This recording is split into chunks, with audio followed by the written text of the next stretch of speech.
Izy ity moa zany a séminaire mahakasika ny fahazoana accès financier amin'ny resaka fahasalamana sy fanarenana ny olona manana fahasembanana.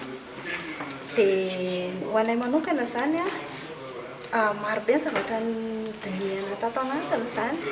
Misy an'ireo fizarana ireo traikefa na ananan'ireo olona any amin'ny firenena hafa. Dia eo ihany koa hoe misy ireo traikefa efa miatra eo amin'ny firenena izay misy andry zareo izay niarahana tamin'ny handicap international, satria ny handicap international zany no mikarakara ty hetsika ity. Dia teto Madagasikara zany nanaovana an'ilay fihaonana.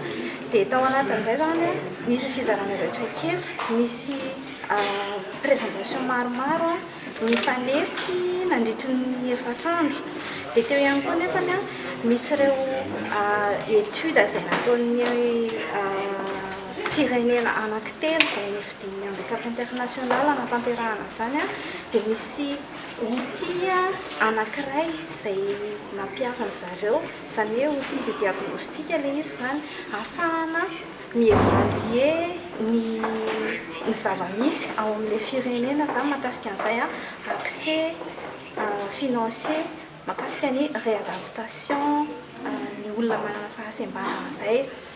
Dia tao anatin'izay rehetrarehetra izay afaka nanao asa tarika zany izahay tao anatin'ilay fandinihana ireo cas ireo sy ireo vokatr'ireo analyse izay nataony zareo izay. Dia afaka namaritra ihany koa izany hoe sady exercice fampiarana ireo zavatra nambarany zareo ihany koa ilay izy zany. Dia ny firenena tsirairay zany nataoko hoe tsy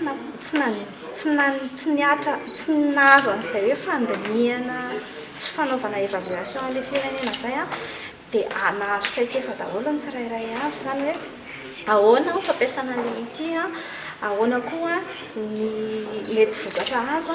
Dia atao inona ihany koa ilay vokatra ahafahana manangana asa na action makany amin'ilay fampandrosoana n'ilay fahazoan'ny olona manana fahasembanana accès ao amin'ny resaka fahasalamana izay.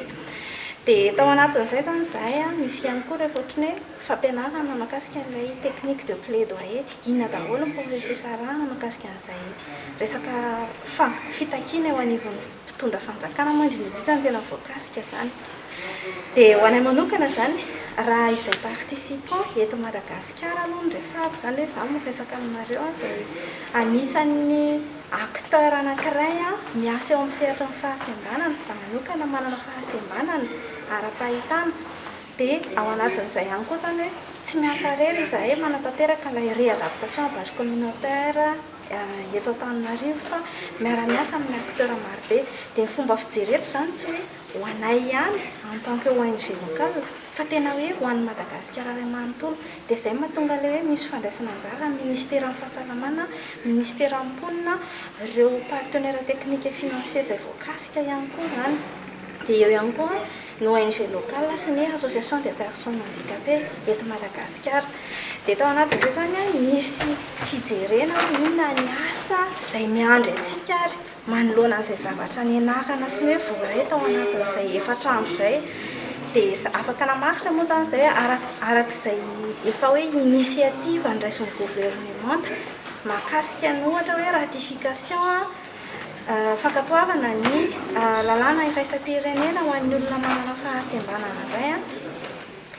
Izay efa natao tamin'ny 15 avril moa zany navitan'ny filoham-pirenena izay, fa ny mise en œuvre zany izay mbola ady mafy atrehanay amin'izao vanim-potoana izao. Dia izay indrindra zany mahatonga ilay hoe mila manana fomba fijery miaraka zany ny acteur rehetrarehetra izay voakasika izay fampiroboroboana ny zon'ny olona manana fahasembanana izay.